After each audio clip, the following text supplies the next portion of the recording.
Deus eterno e todo-poderoso, que destes ao presbítero São Pio a graça singular de participar da cruz de vosso Filho, e, por seu ministério, renovastes as maravilhas de vossa misericórdia. Concedei-nos, por sua intercessão, que nos associemos continuamente à paixão de Cristo e cheguemos alegremente à glória da ressurreição. Por nosso Senhor Jesus Cristo, vosso Filho, que é Deus, e convosco vive e reina na unidade do Espírito Santo, por todos os séculos dos séculos. Amém. Sob o olhar protetor e intercessor da Santíssima Virgem Maria, iniciemos nossa reflexão e oração neste sábado da 24ª semana do Tempo Comum. Em nome do Pai, e do Filho, e do Espírito Santo. Amém.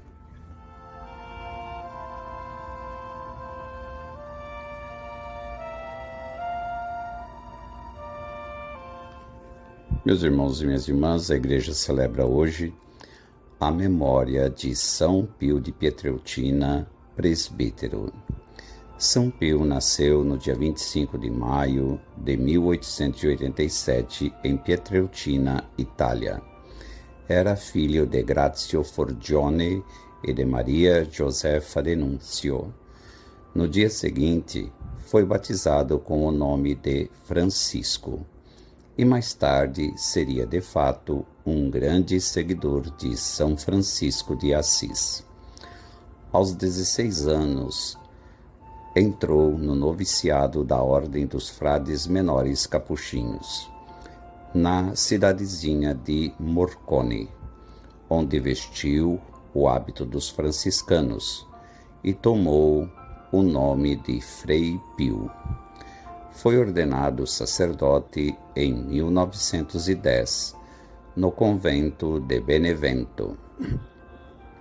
Padre Pio passou toda a sua vida contribuindo para a redenção do ser humano, cumprindo a missão de guiar espiritualmente os fiéis e celebrando a Eucaristia. Para ele, sua atividade mais importante era, sem dúvida, a celebração da Santa Missa. Empenhou-se assiduamente na oração. Passava o dia e grande parte da noite conversando com Deus. Ele dizia: nos livros procuramos Deus, na oração encontramo-lo. A oração é a chave que abre o coração de Deus. Durante muitos anos experimentou os sofrimentos da alma em razão de sua enfermidade e ao longo de vários anos suportou com serenidade as dores das suas chagas. Faleceu no dia 23 de setembro de 1968, aos 81 anos.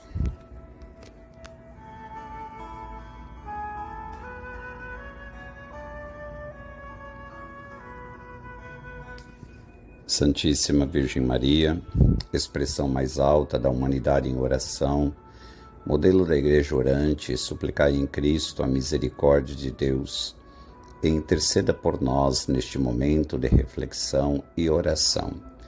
Ensina-nos a suplicar e a reconhecer os momentos críticos de nossa vida espiritual, que é o de que não podemos deixar de orar, pois a oração nos é necessária não só como obrigação de preceito, mas também como necessidade de meio. Amém.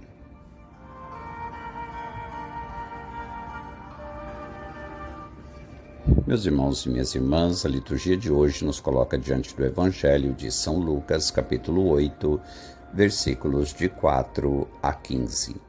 E gostaria de destacar com vocês o versículo 15 que nos diz: E o que caiu em terra boa são aqueles que dão fruto na perseverança. O evangelista São Lucas transmite-nos abundantes ensinamentos de Jesus em parábolas. Aqui, apresenta-nos a primeira e, para ele, a mais importante, a parábola do bom semeador. Com maior rigor, diríamos, a parábola da semente. De fato, a atenção do narrador parece concentrar-se não tanto nos gestos do semeador, mas no destino das sementes lançadas. O começo da parábola leva-nos também nessa linha. A semente é a palavra de Deus. Por que terá Jesus querido marcar o começo do seu ministério público com esta parábola? Já se teria dado conta da dificuldade dos seus contemporâneos em escutar os seus ensinamentos? Parece que sim, mas a parábola talvez tenha um alcance mais vasto. Nos diferentes destinos da semente lançada, podemos entrever não só os diferentes modos de reação dos seus ouvintes à sua palavra, mas também as diferentes atitudes com que, ao longo da história da salvação, a humanidade reagiu e reage à presença das testemunhas de Deus e à sua pregação.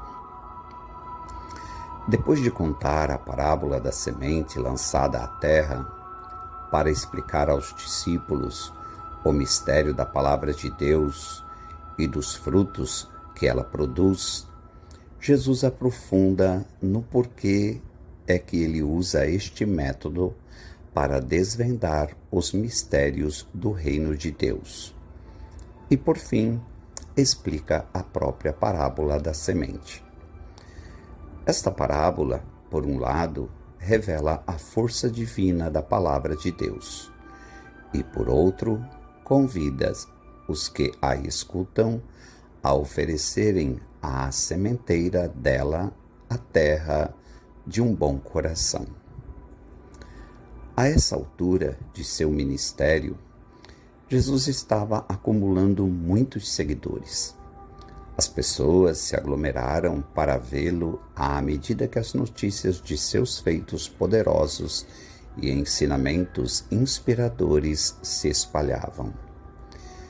Vendo exatamente tal multidão, Jesus contou esta parábola sobre um semeador e sua semente, para alertá-los sobre os desafios que poderiam enfrentar no caminho para um discipulado frutífero: pedras, espinhos e pássaros ladrões.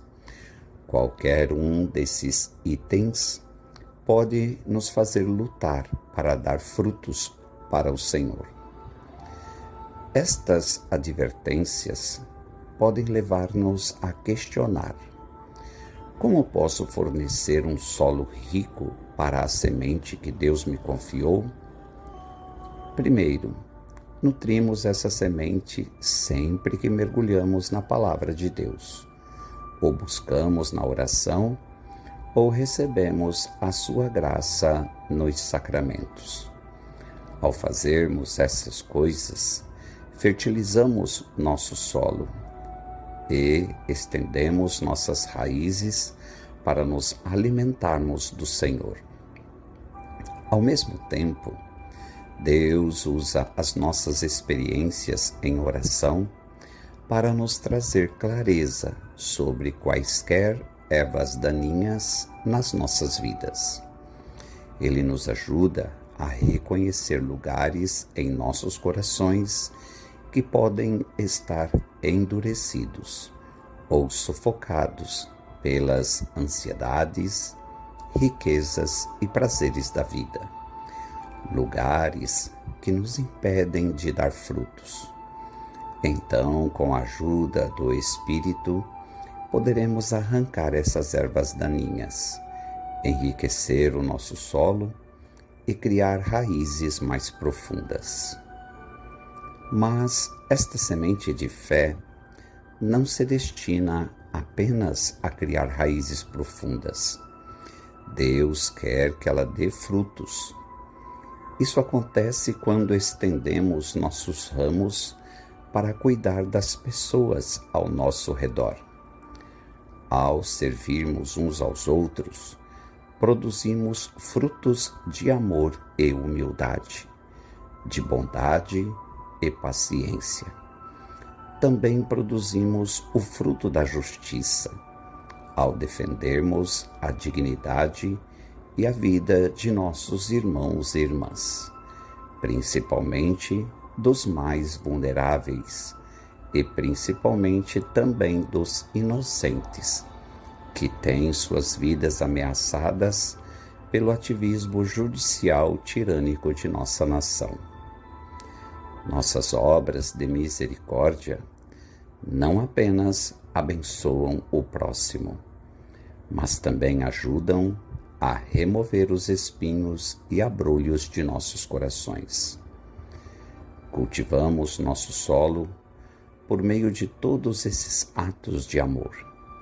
E ao fazê-lo, as preocupações da vida começam a perder o controle sobre nós. Então, os nossos ramos poderão espalhar-se ainda mais e mais alto, com frutos para alimentar todos os filhos de Deus. Jesus, ajude-me a dar frutos para o teu reino hoje.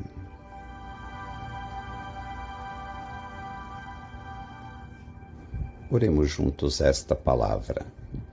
Senhor, dá-nos a graça de acolher a Tua palavra de verdade e de paz, depois de a termos reconhecido nos acontecimentos e nas pessoas encontradas nos caminhos da nossa vida. Que, a exemplo da Santíssima Virgem Maria, a saibamos guardar e meditar no coração, para que se torne vida na nossa vida, e para que inspire os nossos pensamentos, palavras, ações e sentimentos, o nosso amor para contigo, a nossa caridade para com os irmãos e irmãs. Amém.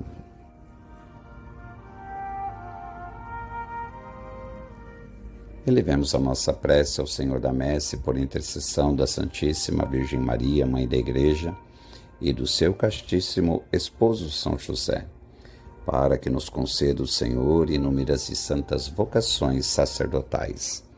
Ave Maria, cheia de graça, o Senhor é convosco, bendita sois vós entre as mulheres, e bendito é o fruto do vosso ventre, Jesus. Santa Maria, Mãe de Deus, rogai por nós, pecadores, agora e na hora de nossa morte. Amém. Maria, Mãe da Igreja, rogai por nós. São José, rogai por nós. Por intercessão da Santíssima Virgem Maria, Senhora das Mercês, Mãe de Misericórdia e Redentora dos cativos, e de São Pio de Pietrelcina, o bom Deus te abençoe e te guarde. Em nome do Pai, e do Filho, e do Espírito Santo. Amém. Até amanhã, se Deus assim o permitir.